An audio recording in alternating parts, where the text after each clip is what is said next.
Sentimentos complexos, comportamentos em ação, uma dança intricada de emoção. Vamos juntos desvendar, entender as neurociências com Adriano Freitas.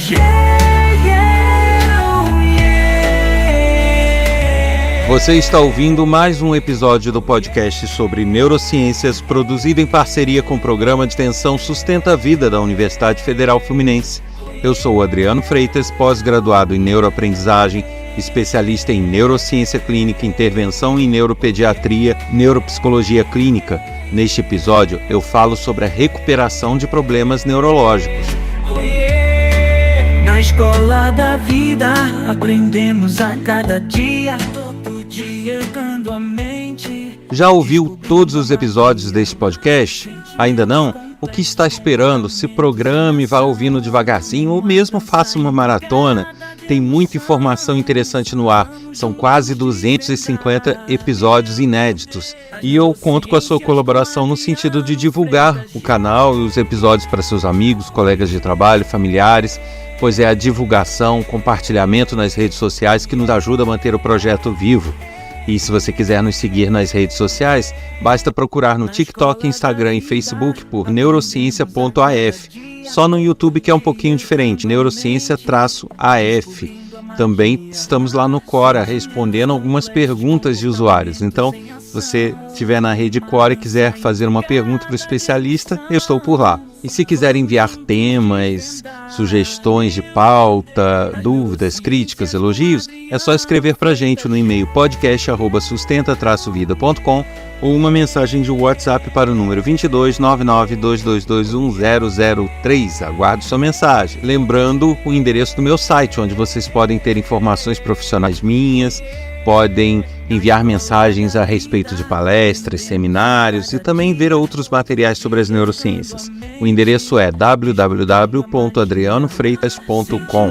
Complexos comportamentos em ação, uma dança intricada de emoção. E o tema deste episódio é a recuperação de problemas neurológicos. Esse tema surgiu em virtude de diversos questionamentos de ouvintes, porque às vezes eu falo que determinado problema neurológico ele tem reversão, às vezes eu falo que não há reversão, que as células neuronais, os neurônios, eles não se recuperam. E aí as pessoas ficam com aquelas dúvidas, afinal, problemas neurológicos têm recuperação ou não têm recuperação? Como que se dá isso? Então, para a gente entender esse processo, nós temos que dividir em vários cenários possíveis, né? Você pode ter um dano, um problema neurológico causado, por exemplo, por uma falta de vitamina, por um problema na geração, no processamento de neurotransmissores, que são hormônios ou outras substâncias. Então, nessas situações, nesse cenário específico, muitas vezes você consegue reverter os danos, reverter os problemas a partir do momento em que você consegue sanar aquela falta de vitamina ou aquele problema com o neurotransmissor. Então, vou dar um exemplo aqui. Uma síndrome que eu já falei em episódios anteriores, chamada de síndrome de Korsakoff, ou síndrome de Wernicke-Korsakoff. Ela é causada por uma baixa de tiamina, que é a vitamina B1. Então, a pessoa, quando tem uma baixa de B1, muito acentuada e constante, ela gera essa síndrome de Korsakoff. Quem quiser detalhes sobre ela é só se reportar ao episódio. O fato é que não há necessariamente um dano no sentido de matar células, matar neurônios. Você tem um funcionamento inadequado por falta dessa substância. A partir do momento em que se controla essa falta e se faz a reposição correta da tiamina, da B1, as funções passam a se normalizar porque ele passa a operar corretamente, o cérebro passa a funcionar direito. E aí há uma recuperação do problema. Tá? Esse é um cenário. Existe um outro cenário possível, que é quando você tem pressão. Vou dar um exemplo. Você tem um tumor benigno, maligno, que cresce na cabeça e pressiona determinadas áreas do neocórtex, pressiona determinadas áreas do cérebro. Essa pressão, dependendo de como for, ela dificulta a condução nervosa, ela gera alterações no funcionamento de estrutura, mas não necessariamente, num primeiro momento, ela vai matar neurônios. Então, a partir do momento que você consegue, aí geralmente já é um processo cirúrgico, né, que você consegue remover essa tumoração e o espaço que ela ocupava volta a ficar liberado, né, e o cérebro ele volta, né, a sua normalidade, porque não há mais nada pressionando, né, imprensando aquela área. E aí tudo volta ao funcionamento, você tende também a recuperar capacidades. É um outro cenário diferente do anterior, onde era só um problema de vitamina. Esse problema de pressionar estruturas também pode ocorrer, por exemplo, na coluna. Você pode ter um problema em algum ponto da coluna, por exemplo, onde o osso ou as cartilagens elas beliscam alguma condução nervosa, alguma estrutura nervosa. A partir do momento que você consegue corrigir isso, ele deixa de beliscar e passa a funcionar. Então, geralmente, isso já causa dor, né? Então, você tem alguns problemas que são passíveis de recuperação a partir do momento que você corrige vitaminas e outras substâncias, ou a partir do momento que você corrige um pinçamento, né, que é esse belisco, ou então algo que está ocupando um espaço e tornando tudo mais exprimido, né, pressionando essas áreas. Então, nesses casos, há alguma possibilidade de reversão, sim, né? Principalmente se for visto no início, há possibilidade de recuperação. Agora, existem outras situações que já não é bem assim, né? Então, vou dar um exemplo aqui de um AVC.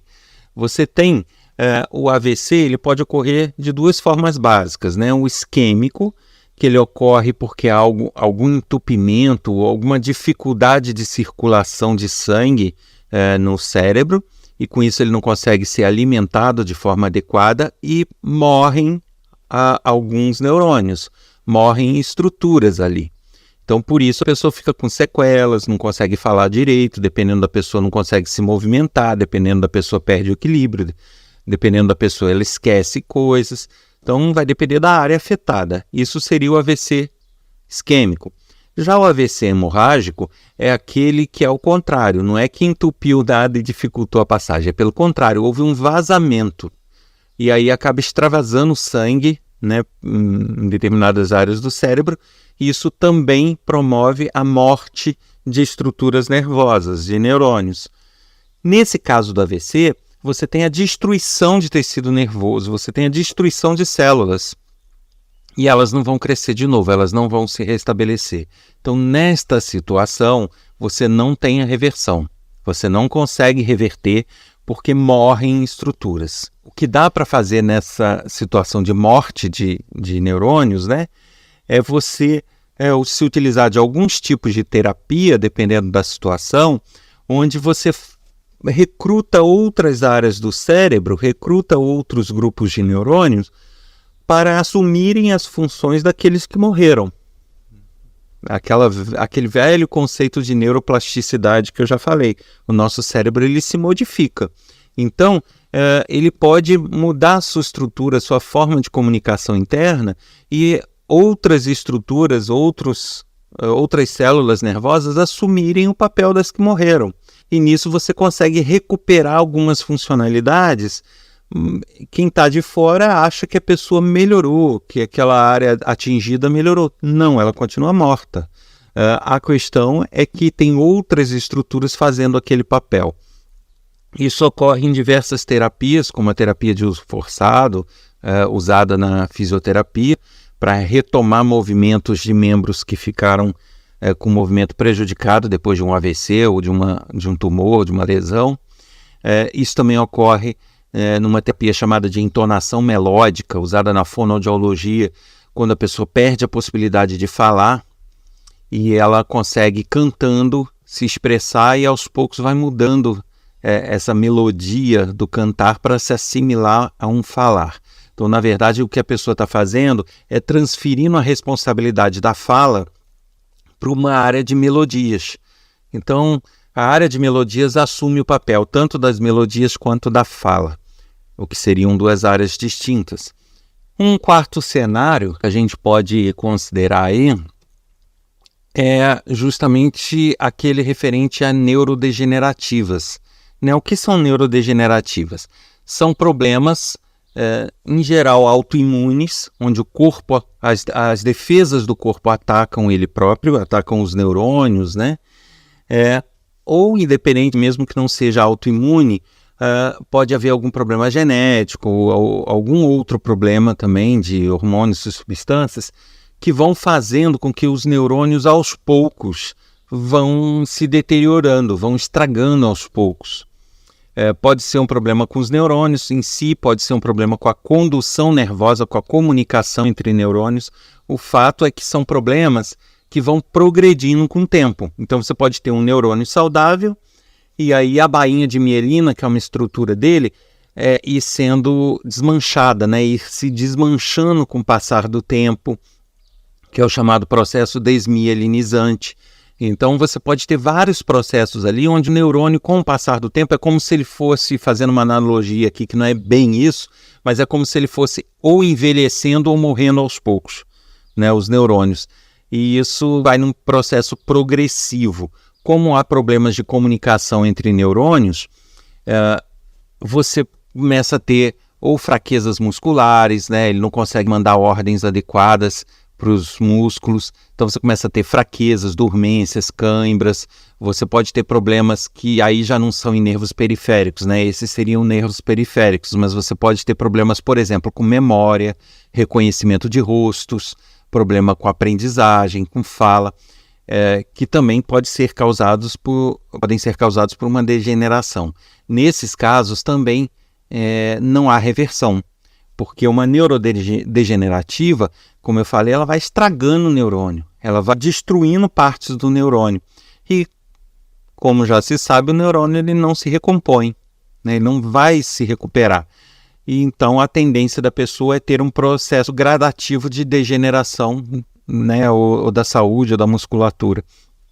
E o que se dá para tentar fazer através de algumas terapias, algumas medicações, frear um pouco esse processo, tornar ele mais lento, mais arrastado, ou até conter, dependendo da situação, mas sempre do ponto que está, nunca retrocedendo e melhorando, né?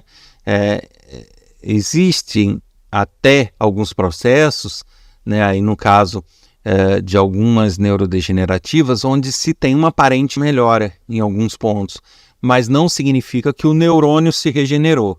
Significa que você conseguiu melhorar a condução dele para que compense os danos, né? Então, na verdade, são vários cenários possíveis. Só que o que eu tenho que deixar claro aqui é que, né, eu estou simplificando bastante. Existem diversas variações aí nisso. Inclusive, todos eles podem levar a mortes de neurônio. Então, o fato da pessoa, por exemplo, estar com deficiência de B1, não significa que consertando essa deficiência e repondo o B1, ela vai melhorar em 100% dos casos. Não vai. Por quê? As células nervosas, elas, além de não se recuperarem, em algumas situações elas são frágeis. Se elas ficarem sem alimentação ou sem o que elas precisam para funcionar durante um certo tempo, elas acabam morrendo também, mesmo não sendo uma lesão, mesmo não sendo um tumor. Então, uma pessoa que tem uma deficiência de tiamina, de B1, se essa deficiência for identificada no início, né, num primeiro momento, e for consertado, vamos dizer assim, a tendência dela recuperar é muito maior do que alguém que ficou anos, né, do que alguém que ficou com um longo período com esse problema. Que esse longo período pode fazer com que as células envolvidas acabem tendo danos definitivos. Elas podem não necessariamente morrer, mas elas podem ficar danificadas. E isso faz com que não haja uma reversão plena, mesmo consertando o problema. Então, mesmo no caso de substâncias ou de pressão, né, de aumentar a pressão sobre determinada área, nada garante que isso vai ser recuperado, principalmente se isso não for visto no início, né? Um caso desse de pressão também que eu lembrei agora, eu já falei aqui num episódio, é a epilepsia de lobo temporal, por exemplo. Eu falei aqui, acho que eu falo até de contato com o divino no episódio, porque é um dos sintomas, né? Quem tem epilepsia de lobo temporal tende a ter visões, tende a ter revelações, tende a ter, entre aspas, um contato com o divino. E essa epilepsia de lobo temporal geralmente é isso. É um tumor que não necessariamente é maligno e que pressiona a área temporal do cérebro, ou alguma lesão, mas pode ocorrer geralmente por tumoração. Se isso é identificado num primeiro momento e esse tumor é retirado, o espaço que ele ocupava, né, fica liberado e a pressão deixa de existir. Se isso ocorreu num período curto, as áreas envolvidas podem sofrer danos mínimos ou às vezes nem serem danificados, só terem um funcionamento ali alterado e acabam recuperando. Agora, se essa situação permanece por um longo período, o que vai acontecer? Os tumores benignos ou malignos, eles podem crescer, pressionar ainda mais, sem contar que esse constante pressionar pode gerar problemas na circulação, problemas na oxigenação dessas áreas, e aí realmente podem gerar danos irreparáveis.